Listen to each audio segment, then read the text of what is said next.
Brats, as you can see, we're getting a little overstocked on gaming chairs at the moment, so I thought this would be a perfect chance to compare them for you. Tell you, what is it like editing and working on an $80 gaming chair versus a nearly $400 chair? Let's talk about it.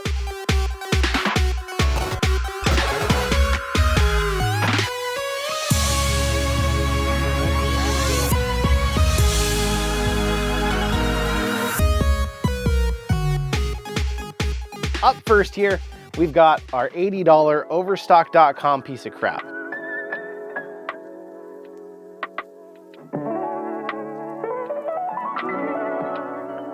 Quick disclaimer, all these chairs do have back pads. I've taken them all off because I don't find them comfortable personally, but they are included with all of them.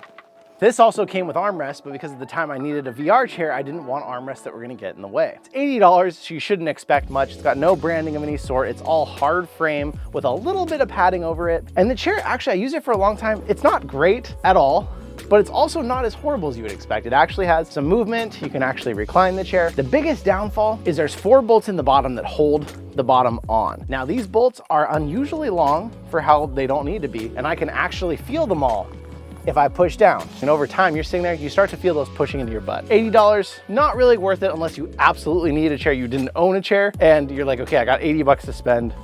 This chair here was sent to us by Healgen.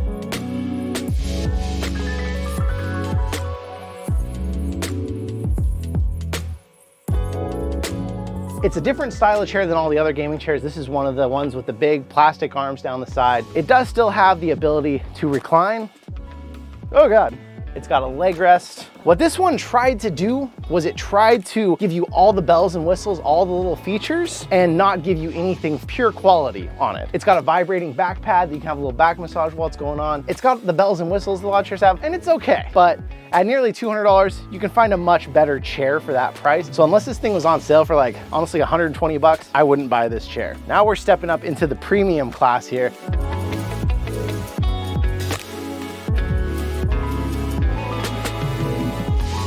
This Fuqido chair is extremely solid, sometimes goes for, like I said, about $200, $240. It's got stiff padding, so it feels really supportive, but it is padded everywhere, so it feels very comfortable to sit in. Chair does recline, and it stops short so you don't end up falling backwards.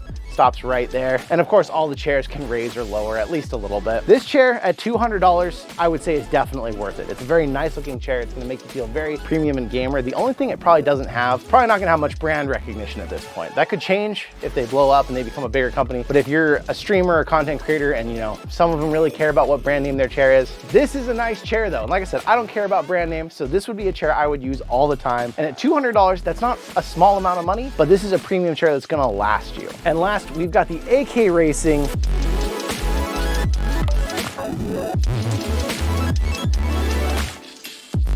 This is the one, if you haven't seen the video, there's another video, a full review of it. This is the one that actually has soft cloth. It's not pleather like the other chairs. This is a premium chair, but I got it for $280. It goes for as much as almost $400. I've seen this thing for $380 for. That's a lot for any chair. What it lacks, it makes up for in the fact that this is a solid feeling chair. It's very strong. It's got fully adjustable armrests. It's the brand name though. AKRacing, you're paying too much for the brand name on this thing. I mean, there's other chairs as we've seen that feel nearly as good for about half the price. But AKRacing is a well-known brand. It is a great chair. I do like it, except for the fact, as I mentioned before, I have cats, so I would never recommend a soft pad cloth type chair if you have cats. So there you go, from the very budget to the somewhat premium. You're not going to see a lot of gaming chairs unless you're going more into the office style, the really ergonomic chairs for more than $400. A little taste of everything here. What do you think? Let me know in the comments. Have you had a different chair from one of these brands that you thought was really good or you thought was really bad? Have you found a chair for under $100 that you would actually recommend trying? Because if so, I might get that chair and check it out, because this thing made me think you can't get a good chair for under 100. You can get a decent chair. Hey, I'd love to know in the comments what kind of chair you rock at home. I want to say thank you so much for spending some of your time here with me today. I will see you in another reality. Whew, I was going fast there.